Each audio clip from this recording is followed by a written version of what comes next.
Seguramente ya lo has visto por las noticias, por algún video de YouTube, por las redes sociales o sencillamente te lo contaron. El conflicto existente entre árabes e israelíes ha dejado atónitos a todos en el mundo, debido a la crudeza de sus imágenes y la tremenda escalada que ha seguido el último tiempo. Tanto que incluso la ONU le solicitó a ambas partes que terminaran con las agresiones. Pero este conflicto no es reciente, ya que proviene desde la época de Abraham y sigue vigente hasta nuestros días. Pero ¿cómo ha ido evolucionando este conflicto? ¿Qué ha pasado en los últimos años para que el conflicto haya llegado hasta este punto? No te pierdas este video si quieres averiguar. Para nuestros días, hemos visto una escalada sin precedentes en un conflicto de mutuo combate que ya no tiene siglos, sino milenios. Es pertinente, por tanto, afirmar aquí que no es bueno meter en el mismo saco el conflicto palestino-israelí actual que las viejas tribulaciones y conflictos entre árabes e israelitas, como se les llamaba a las tribus hebreas en la antigüedad clásica. Tomando como ejemplo la de los tiempos del Antiguo Testamento, la variopinta y trágica historia de estos conflictos entre árabes y hebreos ha mutado muchas veces y también es útil conocer los factores que han producido estas mutaciones. Por eso te daré a conocer cuáles han sido los hechos relevantes que han tenido directa relación en todo esto. Número 1. Lo primero nos lo menciona el Antiguo Testamento de la Biblia cristiana. Abraham abandonó Ur, en Caldea, hoy Irak, y emprendió camino hacia la tierra de Canaán, en los actuales territorios de Palestina e Israel, Líbano, Siria y Jordania. Esto ya anuncia la conexión simbólica y religiosa entre Israel y Canaán. En la Biblia dijo Dios a Abraham: daré esta tierra a tu descendencia.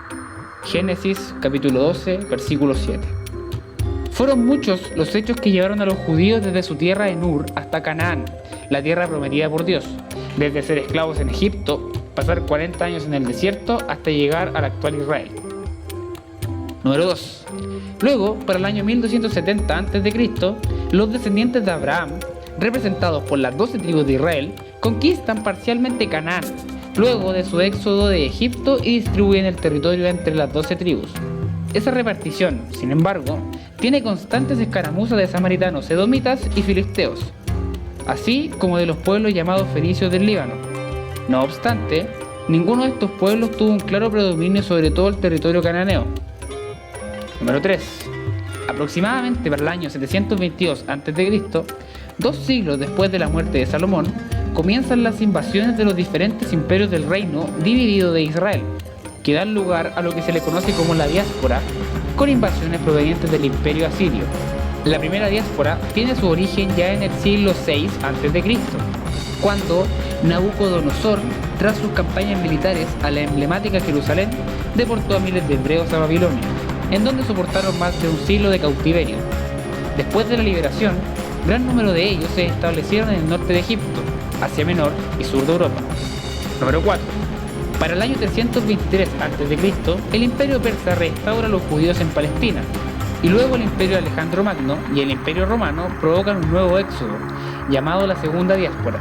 Entretanto, las tribus árabes de Palestina se funden con los colonos griegos, sirviendo como agentes de comercio. Número 5. El año 70 después de Cristo fue un año bastante duro para los judíos, debido a que la tercera diáspora comienza con la destrucción de Jerusalén por Tito, hijo del emperador Vespasiano, tras 5 meses de asedio, y el traslado de numerosos esclavos judíos a Roma y a muchas provincias del imperio, durante la cual aprenden las lenguas del mundo romano, y allí son escribas y viven del activo comercio del Mediterráneo. El imperio oriental domina Palestina durante esos siglos, con claro predominio cristiano. Número 6. Otro hecho bastante relevante en este periodo ocurrió durante el año 676 después de Cristo, cuando el imperio árabe conquistó el territorio del antiguo imperio bizantino y se expandió rápidamente, estableciendo un nexo territorial y religioso del Islam con Palestina, y luego con todo el Magreb, para después unirse con España, ocupando tierras conocidas por la migración de los judíos de la tercera diáspora. Durante esos siglos de apogeo del Islam, temprano la relación con los árabes conoció largos periodos de hermandad y cercanía. Si bien siempre hubo roces y recelos mutuos, esta situación de coexistencia continuaría hasta finales de la Edad Media Occidental. Número 7.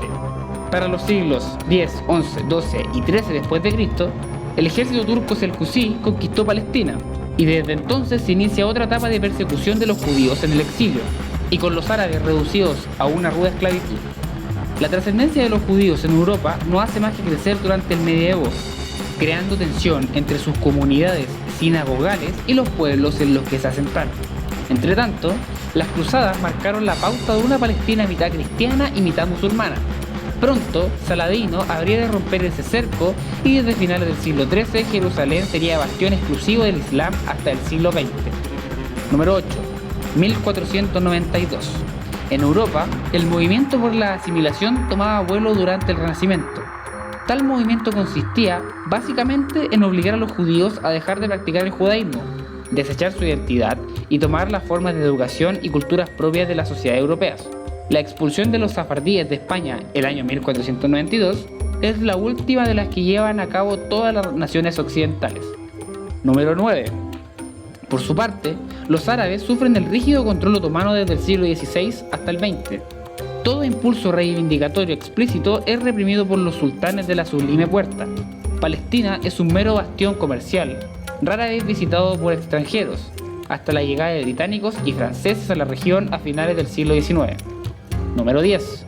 Moses Mendelssohn propicia una campaña de reconocimiento y reconciliación del judaísmo en la racionalista Europa del siglo XVIII, con cierto éxito, al menos en parte de la futura Alemania. Luego, sin embargo, se desatan los pogromos con gran exterminio de judíos en Prusia, Austria-Hungría y Rusia, motivando entonces fuertes migraciones hacia Estados Unidos, Canadá y Argentina. Número 11. El siglo XIX es el del surgimiento del sionismo de Theodor Herzl. En 1896 publicó su famoso ensayo El Estado Judío, en el que expuso la idea de crear un hogar nacional judío. En 1897 organizó el primer Congreso Sionista Mundial y desde entonces su activismo rindió buenos frutos entre diplomáticos del Imperio Británico. Número 12. En efecto, en 1917 se hace pública la Declaración Balfour, en la que se concede razón a los sionistas. En diciembre, el general británico Allenby toma la ciudad de Jerusalén al Imperio Otomano.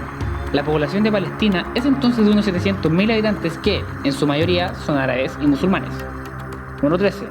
Pero el verdadero infierno lo vio la población judía a partir del año 1933, ya que cuando Hitler asumió el poder, se empezó a implementar lo que sería conocido como los campos de concentración, los cuales duraron desde el año 1933 hasta 1939, donde se vivió uno de los mayores genocidios de la historia, cobrándose la vida de más de 2 millones de judíos. Pero para que esto se hiciera legal, es que en 1935 aparecen las leyes raciales de Nuremberg, por medio de las cuales los judíos alemanes se quedan sin derechos civiles y políticos. Estas leyes dan lugar a que en los años siguientes se promulguen decretos complementarios de expropiación, exterminio o expulsión. Como consecuencia de estas leyes, llegan a Palestina millares de judíos alemanes que usaban a la isla de Chipre como puente.